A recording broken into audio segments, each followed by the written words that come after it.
এইভাবে বহুত ঘটনা পাওয়া যায়। হয়তো অনেক ইহুদি নবীর লগে খারাপ ব্যবহার করছে, তুচ্ছ নাচ্ছ করছে, কিছু আসে যায় নাই। নবী ধৈর্যশীল ছিল। আমা আরসালনাকা ইল্লা রাহমাতাল লিল আলামিন। এক বুড়ি মা দেখতেন, ওই আমাদের 5-6 এর বইয়ের ভিতর আছিল, ইসলামিক বইয়ের ভিতর আছেন বুড়ি মার ঘটনা। নবীজির পথে কাটা দিত সবসময়, নবীকে দেখতে পারতো না ইহুদি মহিলা। নবী যেই পথে চলা করতো ওই পথে বুড়ি কাটা দিত। কাটা দিত হঠাৎ করিয়া, 2-3 দিন যাবৎ কাটা নাই পথের মাঝখানে। নবীজি অন্যান্য মানুষ যে করে, বুড়ি মা তো সবসময় পথে কাটা দেয়, আজকে দিদি দেখি না কাটা দিতে। বলে বুড়ি মা অসুস্থ আছে, অসুস্থ আছে, শরীরটা ভালো না। বুড়িমার খোঁজ নেওয়ার জন্য নবীতে বাড়িতে গেছে। বাড়িতে গিয়া নবী বুড়িমার খোঁজ খবর নিতেছে। আল্লাহু আকবার। এখন বুড়ি বুঝতে পারলেন, কিরে মুহাম্মদের পথে আমি কাটা দেই, মুহাম্মদের পথে আমি বেজাল লাগাই দেই, নবীকে দেখতে পারি না, নবীর পথে কাটা দেই, যেন নবীর পায়ে কাটা বিঁধে ব্যথা পায়। নবী আমার বাড়িতে আমি আজ যাইতে পারি না, কাটা দিতে পারি না, অসুস্থ জানলো কিভাবে? আর আমার সেবার জন্য নবী বাড়িতে চলে আসছে।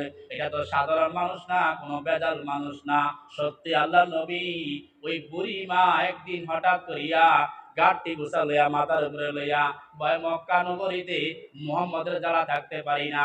মুহাম্মদ খালি কয় আমাদের ধর্ম ছেড়ে দিয়ে তার ধর্ম মানতাম, তার যারা থাকতে পারি না। গাঁটটি গুছা লইয়া আগাইতেছে, গাঁটটি এত বড় গাঁটটি পারে না। হঠাৎ করে মুহাম্মদ সামনে পড়ে গেছে, নবী তার পরিচয় দেয় না।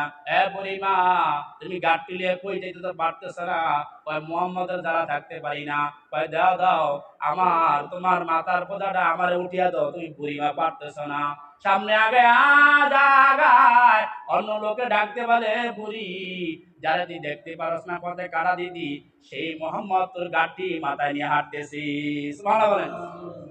বুড়িমা সহ্য হয়ে গেলেন, কিরে যে মোহাম্মদের পথে কাটা দেই, যে মোহাম্মদের পথে কাটা দেই, আজকে 2-3 জন কাটা দিতে পারে না, শরীর অসুস্থ, হঠাৎ করে এবারে সুস্থ হওয়ার পরে গাঁটটি উড়াসলে মোহাম্মদের জ্বালা যাইতে পারি, ছাড়তেছি দেশ ছাড়তেছি কেন? মোহাম্মদ আমাদের ধর্ম ছাইরা ইসলাম মানার জন্য চেষ্টা করতেছি, আর এই গাঁটটি মোহাম্মদই আমার মাথায় গাঁটটি নিয়ে হাঁটতেছে আমার সামনে আমাকে সাহায্য করার জন্য।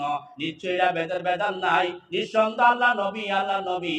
ও নবী গো, আপনি কেমন নবী? সাধারণ মানুষ না।